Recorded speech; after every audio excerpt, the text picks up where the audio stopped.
नमस्कार सभी प्यारे भाइयों को। जैसा कि आप सभी को पता है कि मैंने आपको पिछली क्लास जो प्रोवाइड करवाई थी, आपको एक इंटरेस्टिंग स्टोरी जो चंद्रगुप्त मौर्य के बारे में या फिर उसके जीवन काल के बारे में मैंने आपको बताया था, और आशा करता हूँ कि वो कहानी आपको बहुत ही ज़्यादा पसंद आई होगी।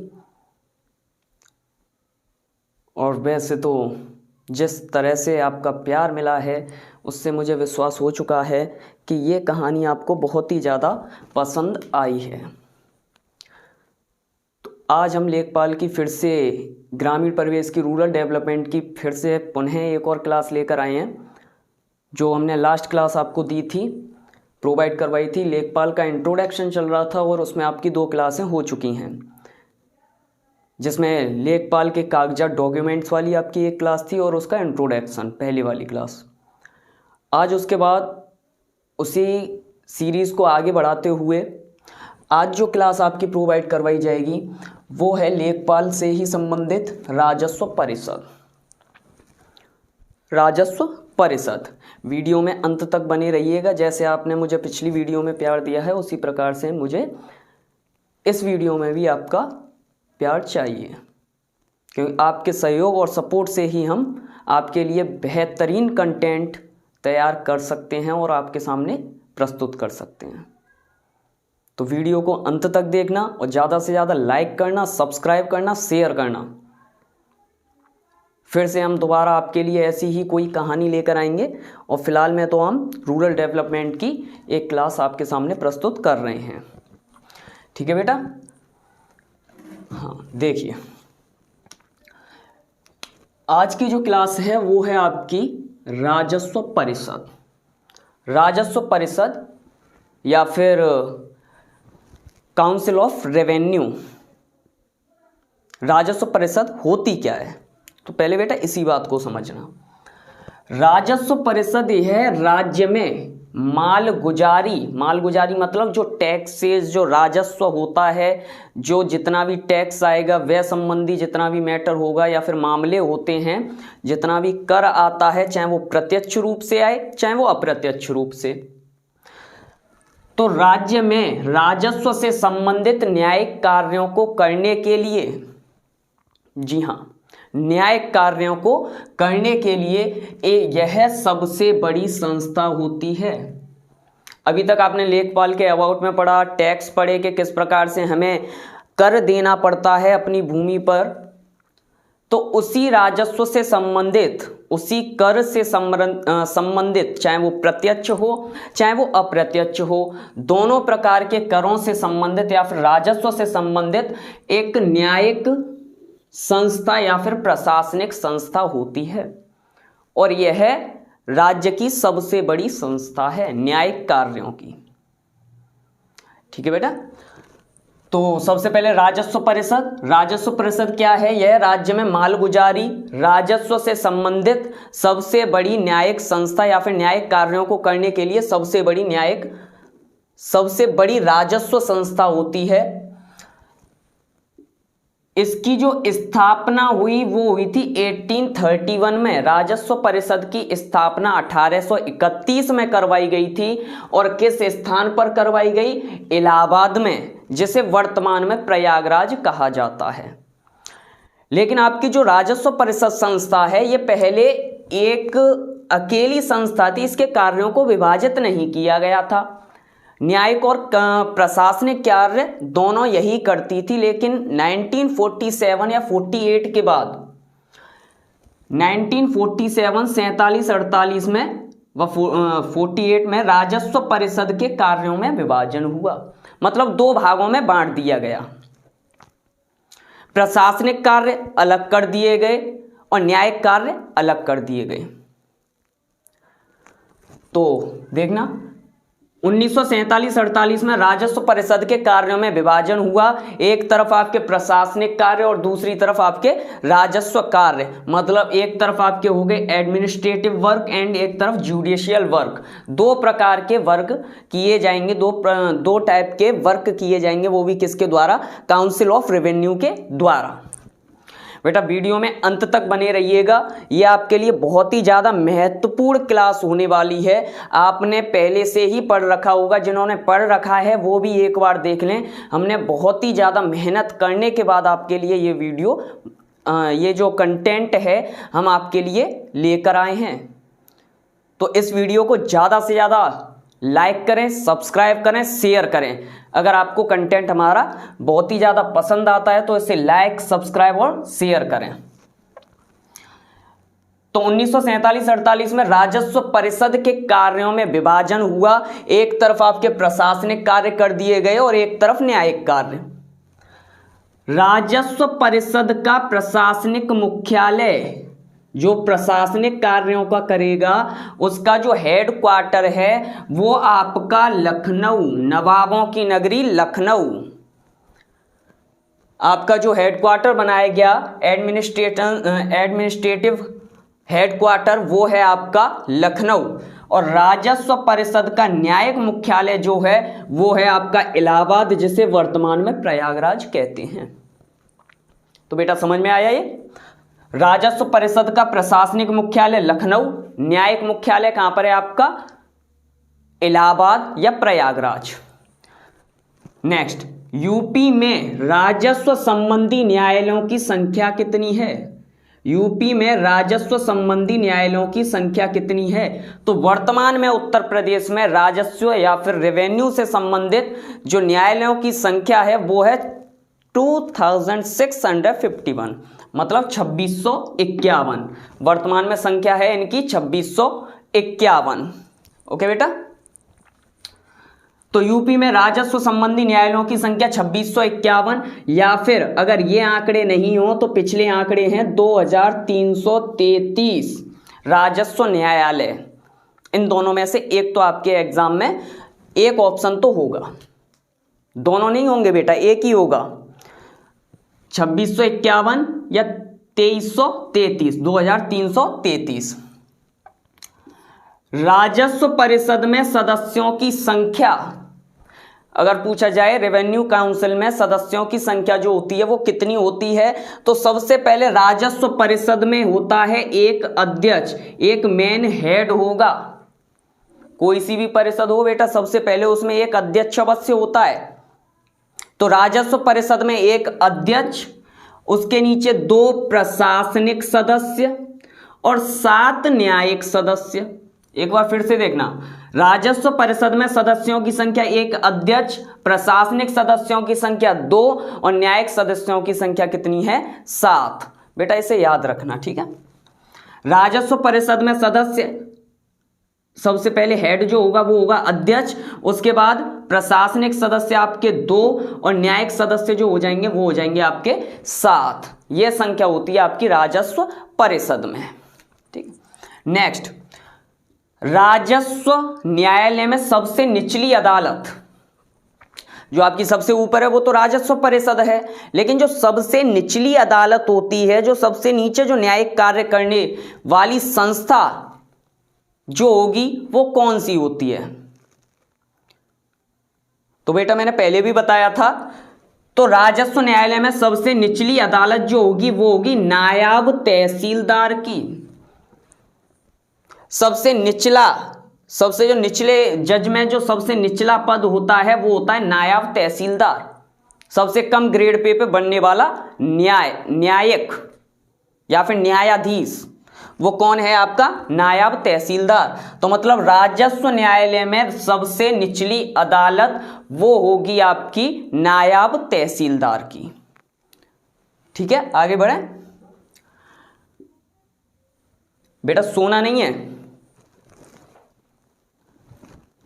एक कोशिश जरूरी है, क्योंकि ये कोशिश ही है आपको जो आगे चलकर आपके परिणाम तक पहुंचाएगी। कभी भी कोशिश करने वालों को याद नहीं रखा जाता, जो व्यक्ति कोशिश करने के बाद परिणाम लाता है उसके परिणाम को याद रखा जाता है। अगर आप आज सो लोगे तो भविष्य में आपको काम करना पड़ेगा, तो वर्तमान में आप थोड़ा काम कर लोगे खुद पर तो भविष्य में जाकर आराम कर लोगे। फिर तो बाकी सब आपके साथ हैं ही सहयोग करने के लिए। प्रवीण सर, हमारा आपका खुद का चैनल है, आप हमारा सहयोग करिए, हम आपका भरपूर साथ देंगे। तो देखना बेटा, राजस्व न्यायालयों में सबसे ऊंची अदालत, राजस्व न्यायालय में जो सबसे ऊंची अदालत होती है वो है आपकी राजस्व परिषद या फिर सबसे ऊपर राजस्व न्यायालय। ओके ना बेटा, सबसे ऊपर होगा आपका राजस्व न्यायालय। राजस्व परिषद में जो अनुभाग हैं, जैसे हमारे संविधान में भाग होते हैं, ऐसे ही यहाँ पर इनके अनुभाग होते हैं कार्य करने के लिए, इनके कार्यों का वर्णन किया गया है उसमें। तो राजस्व परिषद के कुछ महत्वपूर्ण अनुभाग, राजस्व परिषद में कुल अनुभाग अगर पूछे जाएं तो 19 अनुभाग हैं राजस्व परिषद के, जिसमें से कुछ महत्वपूर्ण अनुभाग हैं। सबसे पहला अनुभाग कहता है, या फिर राजस्व परिषद में जो सबसे पहला नियम जो लिखा हुआ है वो अनुभाग है आपका जमींदारी उन्मूलन और भूमि व्यवस्था लागू करने से संबंधित। राजस्व परिषद में जो अनुभाग हैं 19, उसमें से सबसे पहला है जमींदारी का उन्मूलन करो और भूमि व्यवस्था को लागू करो। कोई सी भी व्यवस्था हो आपकी, भूमि व्यवस्था, चाहे आप इतिहास में या फिर हिस्ट्री में 3 व्यवस्थाओं को, 3 भूमि व्यवस्थाओं को पढ़ते हैं, तो कमेंट बॉक्स में बताना वो तीनों व्यवस्थाएं कौन कौन सी हैं, कौन कौन सी हमारे इतिहास में भूमि व्यवस्थाएं रही हैं। ठीक है बेटा, देखिए तो अनुभाग 1 कहता है जमींदारी का उन्मूलन और भूमि व्यवस्था को लागू करना, यह अनुभाग 1 में वर्णित है। दूसरा अनुभाग, अनुभाग नंबर 2, यह बोलता है वृक्षारोपण कार्यक्रम करो, मतलब वृक्षों को लगाओ। दूसरा, बंजर भूमि का विकास करवाओ। पोखर एवं तालाब संबंधी व्यय, मतलब जितना भी खर्चा होगा वो आपके अनुभाग 2 में आता है। वृक्षारोपण कार्यक्रम, बंजर भूमि, तालाब एवं पोखर, इन सभी से संबंधित व्यय जो होगा आपका अनुभाग 2 के अंतर्गत आता है। नेक्स्ट है आपका अनुभाग 4, सिर्फ इंपोर्टेंट अनुभाग पढ़ेंगे। अनुभाग 4, इसमें भू अभिलेखों का आधुनिकीकरण, मतलब मॉडर्नाइजेशन करना, भू अभिलेखों का आधुनिकीकरण करना, कंप्यूटरीकरण करना, आईएएस व पीसीएस अधिकारियों के पदों का सृजन या नियुक्ति, वो इसके अंतर्गत या फिर आपके अनुभाग 4 में आता है। लेखपाल का प्रशिक्षण भी, लेखपाल संबंधी ट्रेनिंग भी वो इसी में आएगी, अनुभाग नंबर 4 में। तो अनुभाग 1 जमींदारी उन्मूलन या भूमि व्यवस्था लागू करना, और अनुभाग नंबर जो 2 बोलेगा वृक्षारोपण कार्यक्रम, बंजर भूमि का विकास करना, उसमें जितना भी खर्चा है वो वर्णित है। पोखर एवं तालाबों का विकास करना, तो ये सब आपका अनुभाग नंबर 2 में आता है। नेक्स्ट है आपका अनुभाग 8, अनुभाग नंबर 8, इसमें चकबंदी से संबंधित कार्य होते हैं। जितना भी चकबंदी कैसे लाई जाएगी, किस प्रकार से लागू होगी, या फिर कैसे उसमें योजनाएं बनेंगी, तो चकबंदी से संबंधी जितने भी कार्य होंगे, क्या क्या कार्य करने हों उसमें, वो अनुभाग 8 में वर्णित है। अनुभाग 8 में चकबंदी से संबंधित कार्य। नेक्स्ट है आपका अनुभाग नंबर 10। अनुभाग 10 बोलेगा आप अपराधों से संबंधित शिकायत लेना, अपराधों से संबंधित शिकायत लेना, आपदा पीड़ितों की सहायता, मतलब लगान माफी, बाढ़ नियंत्रण आदि, ये दिया गया है आपका अनुभाग नंबर 10 में। तो आपका अनुभाग 1 जमींदारी उन्मूलन, भूमि व्यवस्था लागू करना।